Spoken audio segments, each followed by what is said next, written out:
Welcome to Sniper Ghost Warrior 3's latest video gameplay walkthrough. I'm here to walk you through another mission of Sniper Ghost Warrior 3, and it takes place in the mountains of Georgia. It is covered in snow, and it's going to play and feel completely differently to what we've shown before. In the mission, we're following a lead on a prisoner, and we're going to be infiltrating an enemy outpost to try and rescue him. Now, we've already started choosing our loadout. We've taken our primary weapon, a sniper rifle, and we've bought a bunch of special bullets. So now we're going to take a secondary weapon, an AK-47 out, put a silencer on it, and grab a sidearm, the Garrett M9, also silenced.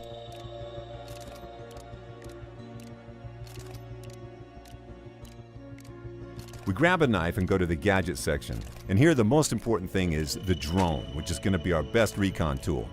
We're going to modify it, put a hacking mod in it, and it's going to become very useful in this mission and add some other modifications.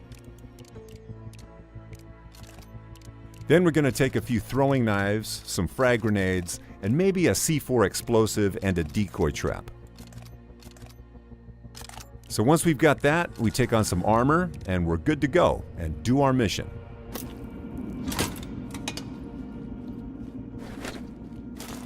We will quickly confirm our selection in the laptop, and the screen on the left is going to give us an idea of what we can expect on this mission.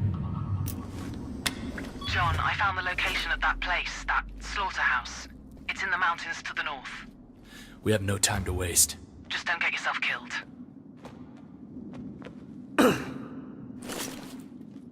In this video, we're guiding John through another area controlled by the Separatists.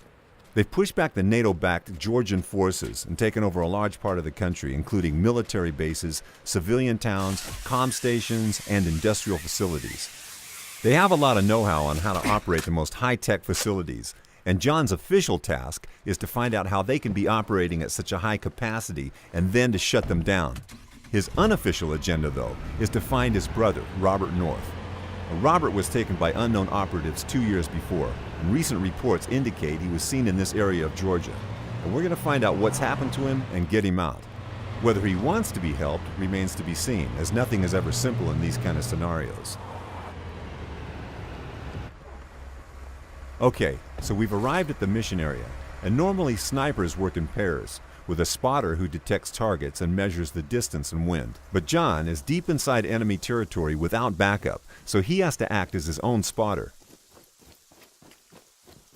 So the first thing we'll do is find a good vantage point and scout out the location ahead. Remember that higher ground is not always the best place to be, as you need to have an exit route in case of an alarm. You don't want to be stuck in a tower or under enemy fire with no way out.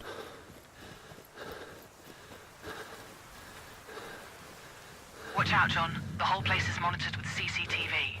Maybe you should focus on hacking their servers first. Good idea. We've pretty much got the whole location in view, so it's time to use the drone for recon. The drone will mark our enemies automatically and also detect any traps, such as mines. It's worth remembering that although this is John's most high-tech tool, it can and will be noticed by the enemies, so don't fly it too close. It can be modified, though, to have more camouflage capabilities, and also features like security camera hacking, longer battery life, better tagging ranges, so it's important to gather resources around the game world to afford these modifications.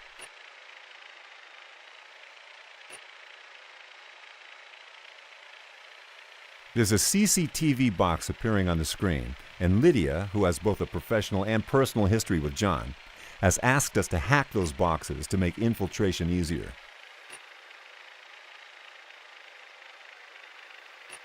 The drone also shows us sabotage objects like generators and fuse boxes that we can use to manipulate the AI.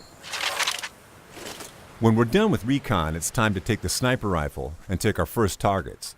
Now, it's always a good idea to start with the most isolated target. So, this separatist right here in the tower, we're going to zoom in on him. Set the scope 200 meters to combat bullet drop. Check the wind and pull the trigger.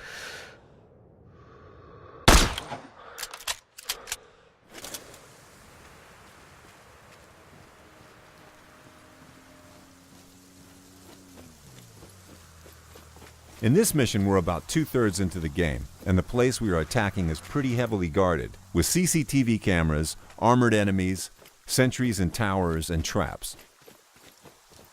Our task is to rescue a prisoner from an abandoned slaughterhouse, which is now being used for body disposal and interrogations. The prisoner is connected with Robert, so this is a high priority for John. Use your mini-map and realize the environment is your enemy. Not only are there traps around the outposts, but there are deadly cliffs and hungry wild animals. But in this case, the environment can also be your resource, and if we trace these tracks, we'll see a safe path through the minefield. In other cases, they may warn us of enemy positions, so a sniper going on his nest might have a booby-trap path to it just to have his back secured. Also, they can tell us about mission-specific clues, like if we're hunting for a target, we can look for his tracks and know where he is.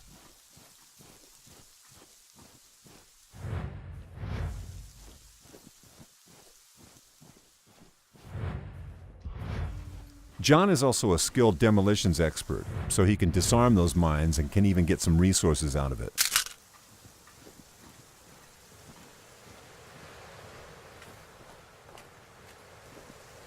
When you look at this Georgian landscape, you can almost forget they are actually regions torn apart by civil war. It's time to get to a good sniping spot, and once again use the sniper rifle to take out any enemies in the isolated positions. There's one on the rooftop. And always remember about the distance to your target and the wind. Once you get a clean shot, pull the trigger.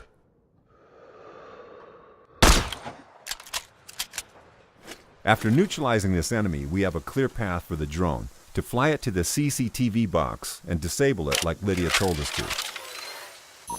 Once we're close, we will also be able to tap into the feed and try and locate our target.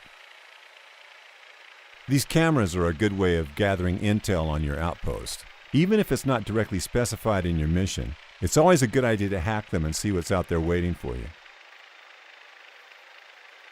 Okay, I hacked the CCTV server, but it seems there's another one controlling the rest of the cameras.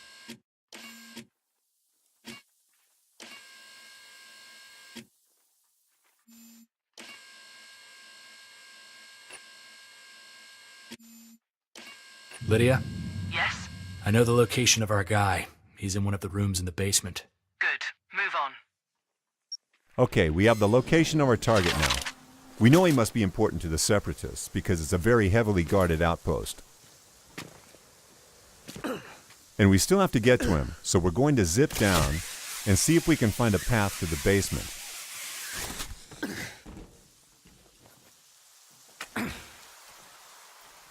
Always grab those resources, because they're going to be useful for crafting later. It's dark outside, so we'll be less visible to the patrolling Separatists. But we'll have to stay out of any lights on this level, because then we'll be easily spotted.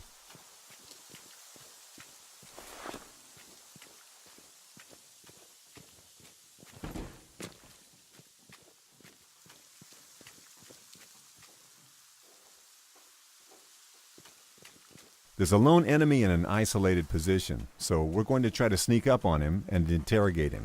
Maybe he has something useful for us.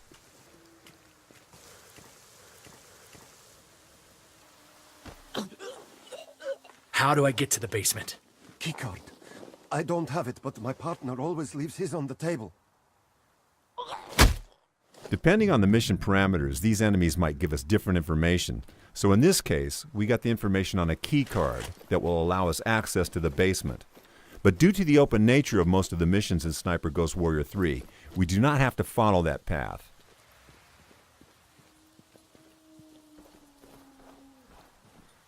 There's still some enemies between us and the key card, so we'll try to lure some of these out with this generator.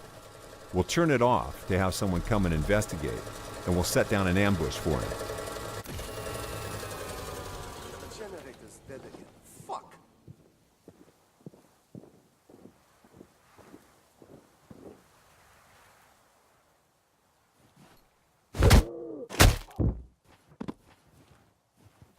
We'll hide his body just to avoid detection in case somebody else comes. And these Separatist guards aren't stupid, so when one of them came to check out the generator, and this didn't get the power back on, somebody else will come and try to fix it.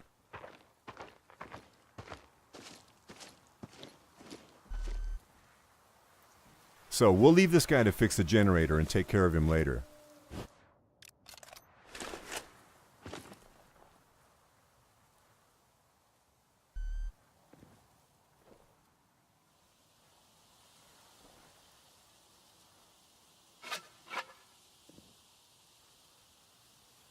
All right, it should work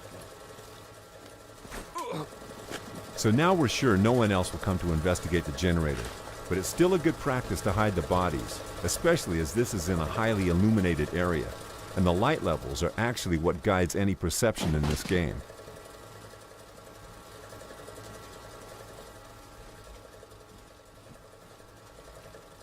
Now there's a camera noticing us, and we've already hacked onto one of the other CCTV boxes, but there's also a second one controlling the other cameras, and we're going to take care of that now.